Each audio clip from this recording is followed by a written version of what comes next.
Өмнөх бичлэгээрээ бид хог хаягдлын дийлэнхийг үүсгэдэг хувийн компаниуд хог хаягдлын зохицуулалтанд хариуцлага хүлээх ёстой. Тэр дундаа хүнс ундааны салбарын үйлдвэрлэгчид өнөөгийн хог хаягдлын хямралыг шийдвэрлэхэд хамгийн их хариуцлага хүлээх шаардлагатай талаар тайлбарласан. Мөн Apo, MCS гэх мэт компаниудыг үйл ажиллагаа, арга барилдаа бодит өөрчлөлт хийх хүртэл тэдэнд үзүүлэх шахалт шаардлагыг тал бүрээс нэмэгдүүлэх хэрэгтэй талаар уриалсан байна. Харин энэ бичлэгээрээ хог хаягдлын хямралыг шийдвэрлэхийн тулд яг юу хийх ёстой талаар тодруулахыг зорьсон юм. Үүнд 14 үндсэн зөвлөмжийг 4 төрөлд ангилсан байгаа. Нэгдүгээрт хог хаягдлын гарцыг бууруулах дахин ашиглалтыг сайжруулах, хоёрдугаарт дахин боловсруулалтыг үр дүнтэй болгох, гуравдугаарт хог хаягдал зохицуулах тогтолцоог хөрсөн дээр нь сайжруулах, дөрөвдүгээрт хог хаягдал зохицуулах тогтолцооныхон санхүүгийн тогтвортой байдлыг хангах юм.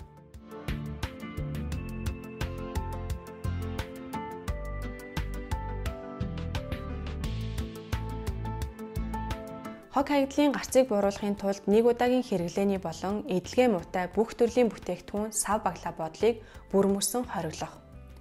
Хүнс ундааны компаниудаас эхлээд үйлдвэрүүд бүгд заавал дахин ашиглагдах савлгаанд системтэйгээр шилжих, дахин ашиглах савлгаагаа эргүүлэн татах тогтолцоотой болох ёстой.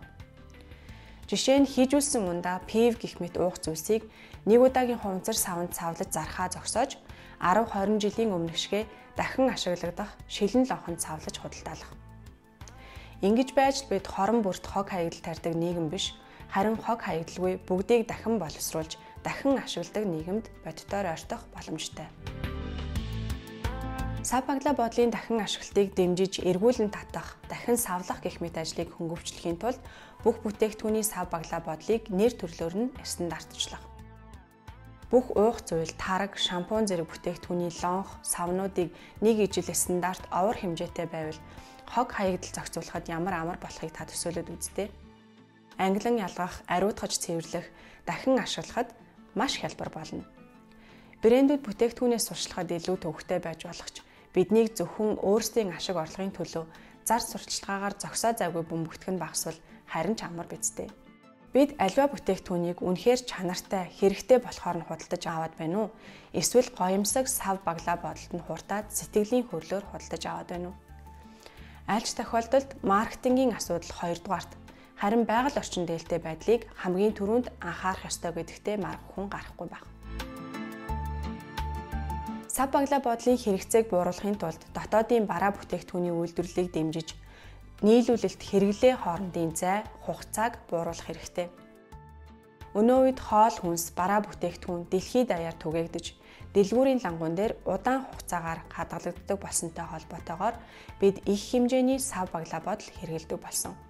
Үндэстэн дамнасан худалдаанд бараа бүтээгдэхүүнийг хамгаалахын тулд баглаа бодол ихээр хэрэглэдэг. Хэрэв бид шинэхэн хүнс, чанартай бүтээгдэхүүнээ дотооддоо дахин үйлдвэрлэж, хэрэглэж эхэлвэл ийм их сав баглаа бодол шаардлагагүй. Их хог хаягдалж тарихгүй болно. Орон нутгийн үйлдвэрлэлийг дэмжүүл дотооддоо ялангуяа хөдөө орон нутагт ажлын байр нэмэгдүүлэх бүрч сайхан ач холбогдолтой. Компаниуд сав баглаа бодол болон хог хаягдлаа бууруулахын тулд өдөр тутмын үйл ажиллагаагаа өөрчлөхийн хажуугаар хэрэглэгч бид ч бас дадал зуршлаа өөрчлөх хэрэгтэй. Хог хаягдал баг гаргахын тулд мэдээж хэрэглээгээ танах хэрэгтэй болно. Бас илүү ухаалаг хэрэглээнд суралцаж, эдлэгээ сайтай, дахин ашиглагддаг савлгаатай бүтээгдэхүүнийг сонгож сурах хэрэгтэй. Хэрэглэгчид зөвхөн худалдан авалтын сонголтоо өөрчлөөд их дэлхийгээ хамгаалж дийлэхгүй ч үүгээрээ компаниудад дохио сануулга өгөх боломжтой юм.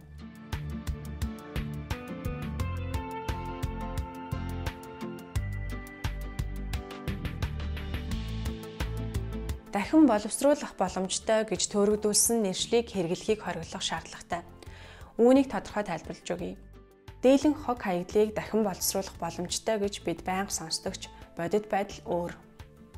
Бид тэг хаягдлын тухай бичлэгтээ тайлбарласнаар аль ч төрлийн дахин боловсруулалт, ялангуяа хуванцар дахин боловсруулалтыг маш олон асуудлууд дагаж байдаг. Үнэхээр үр дүнтэй, байгаль дээлтэй дахин боловсруулалт хийхин тулд жинхэнэ дахин боловсруулалт болон зэрэг бууруулж боловсруулах хоёрын ялгааг тодруулах шаардлагатай.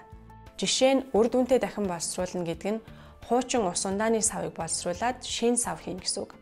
Хаягдлаараа ижил төстэй шинэ зүйл хийж эдийн засгийн тойргийг хааж чадвал тухайн байгалийн нөөцийг шинээр олборлох шаардлагагүй болно гэсэн үг. Гэтэл яг үүндээ ингэж жинхэнэ дахин боловсруулалт хийх нь маш ховор байдаг. Жишээ нь пет хувцар саваар голдуу цамц, хевс гэх мэт зүйлс хийгээд тэр нь удалгүй хогийн цэгт хаягдаж дуусдаг. Ингэж зэрэг бууруулж боловсруулах аргаар хог хаягдлаа өөр зүйлд хувиргахдаа голдуу чанар муутай, эргээд дахин боловсруулах боломжгүй бүтээгдэхүүн хийдэг. Мэдээж энэ бол байгаль дэлгүй арга.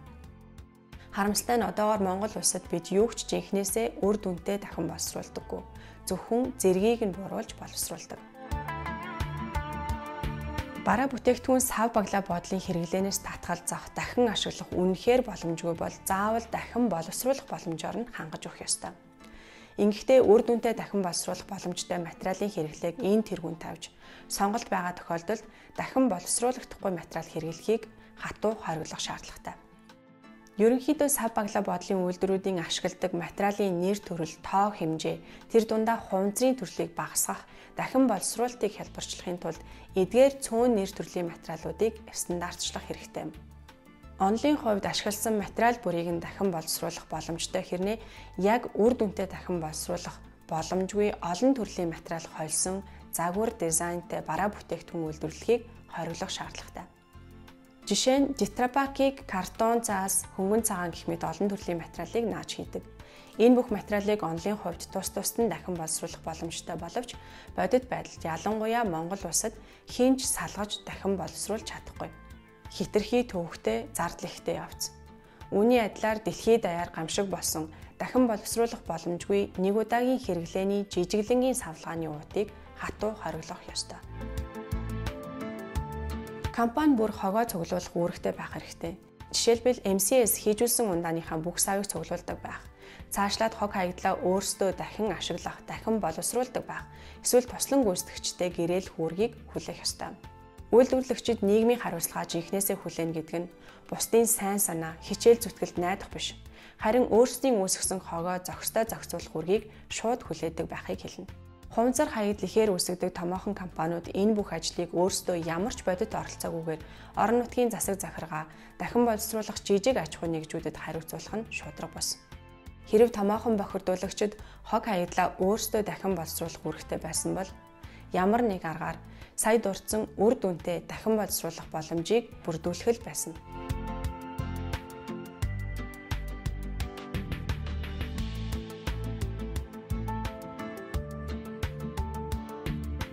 Хаягдлыг дахин ашиглах, дахин боловсруулах боломжтой боломжгүй нь хамаагүй хамгийн чухал нэг дүрэн байдаг. Хог хаягдал зохицуулах тогтолцоонд бас зохицуулах байгууламжид хог хаягдлыг заавал зохих ёсоор зөв ангилсан байх шаардлагатай. Тиймээс хогоо их усүр дээр нь сайтар ангилж ялгах нь хүн бүрийн заавал хэвшүүлэх дадал. Гэхдээ зөвхөн айл өрх биш, бүх төвчний хог үүсгэгчид, ялангуяа үйлдвэрүүд үйлдвэрлэлийнхээ шат амжилгад ангилан ялгалт байнга хийдэг байх ёстой. Гэрээс гарах нэг уут хогондох зүйлсийг үйлдвэрлэхийн тулд үйлдвэрүүд 70 гаруй уут хог үүсгэтийг санах хэрэгтэй. 71-ийн харьцаа. Ийм учраас л хүн бүр гэртээ хогоо бүрэн гүйцэд ангилсан ч үйлдвэрүүдээс хамгийн их хог гардаг учраас үйлдвэрүүд хамгийн түрүүнд ангилж ялгах шаардлагатай. Хамааралтай компаниуд нь дахин ашиглагдах, дахин боловсруулагдах хаягдлаа их үүсвэрээс нь буюу гэр хороолол, сум аймагуудаас том хотуудын боловсруулах үйлдвэрүүд рүү тээвэрлэх ажлыг зохион байгуулж, энэ ажлыг хөнгөвчлөх шаардлагатай. Хог хаягдал цуглуулах тогтолцоо болохгүй байна гэх шүүмжлэлийг бид байнга сонсдог. Болохгүй байх нь ч аргагүй. Яагад гэвэл бохирдуулагч компаниуд санхүүгийн дэмжлэгтээ оролцохгүй бол хог хаягдал цуглуулах нь орон нутгийн захиргаа дангаараа хариуцахад хэтэрхий өндөр зардалтай бас төвөгтэй ажил. Улаанбаатар хот доторч бай, сум аймгаас Улаанбаатар хот руу тээвэрлэгч бай, дэлгүүрүүдэд бараа хүргэж байгаа тээврийн хэрэгслээрээ ангилсан, дахин ашиглах, дахин боловсруулах давхируудаа эргүүлэн татах хэрэгтэй. Апу, MCS зэрэг томоохон компаниуд хамтран ажиллаж, тээвэр логистик болон гарах зардлаа хуваах гэх мэтээр уялдаатай байвал бүр ч илүү үр дүнтэй олно. Ямартаа ч орон нутгийн захиргаа хог хаягдлын асуудлыг дангаараа хариуцаж явах ёсгүй. Шил саваа эргүүлж авдаг компаниуд буцааж авах хатуу шалгуураа зөөлрүүлэх шаардлагатай байна. Үүнийг нэг жишээгээр тайлбарлая. Манай аймгийн төвд давхар цуглуулагчид тухайн компаниас албан ёсоор гаргасан худалдан авалтын үнээр бол нийт 4 сая орчим төгрөгийн үн хүрэх архины шилийг түүж цуглуулж ангилжээ. Харин бүх шилээ аваачиж тушаахт нь тухайн компанид шаардлага хангаагүйгээд ердөө 90,000 төгрөг өгсөн байна. Ийм зүйл байж болно гэж үү? Давхар цуглуулж ангилдаг хүмүүс энэ их шилийг ангилж, ялгаж, тээвэрлэхэд маш их хугацаа, мөнгө төгрөг зарцуулаад юучгүй хоцорсон байна. Тэгэхээр дараагийн удаа энэ хүмүүс ангилж ялах гэж төвөг бодохгүйгээр шууд л хогийн цэгт аваач хайна. Компаниуд эргүүлж авах шаардлага зөөлрүүлж, зурагдсан байсан ч өөрсдийн үүсгэсэн хог хаягдлаа эргүүлж, худалдаж авах хэрэгтэй. Ингэж байж л орон нутагт давхар цуглуулж ангилдаг ажилчид дампуур хэрсэлгүйгээр ажиллаа их боломжтой болно. Компаниуд хог хаягдлыг зохистой зохицуулах жишг тогтолцоо бий болгоход орон нутгийн оролцогч талууд болох сум дүүргийн удирдлагууд болон экосум шиг иргэний нийгмийн байгууллагуудтай ил тодор хамтран ажиллах шаардлагатай. Ингэж байж л бүх оролцогч талуудад нийцсэн хамгийн зөв шийдлийг боловсруулж, туршиж, цаашдаа орон даяар жишг тогтолцоог дэлгэрүүлэх боломжтой болно.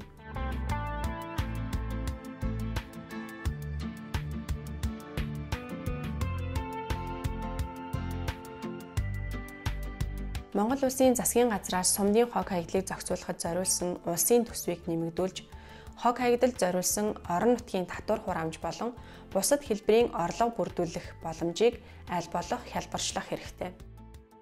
Монгол улсын хог хаягдлын талаар гаргасан хууль тогтоомж ерөнхийдөө сайн. Орон нутгийн удирдлагууд хог хаягдлыг хэрхэн зохистой зохицуулах талаар төрөөс маш олон стандарт, шаардлага тавьсан байдаг. Гэтэл хуваарлсан төсөнд хүрэлцдэггүй учраас энэ хуулийг бүрэн хэрэгжүүлэх боломжгүй болдог. Хэрэв манай улс хог хаягдлаа зохистой зохицуулахыг зорж байгаа бол улсын төсвийг хуулийнхаа хүсэл зорилго болон хүлээлтэд нийцүүлж нэмэгдүүлэх шаардлагатай. Мэдээж улсын төсөв хязгаартай. Тиймээс хог хаягдлын дийлэнхийг үүсгэдэг үйлдвэрүүд тэр дундаа хүнс ус ундааны компаниуд санхүүгийн дэмжлэг үзүүлж орон нутгийн хог хаягдлыг зохицуулахад зориулсан төсвийг тэнцвэржүүлэхэд илүү оролцоотой байх шаардлагатай байгаа юм. Компаниуд хороо, сум, аймгийн засаг захиргааны төсөвт санхүүгийн шууд татаас олох хэрэгтэй.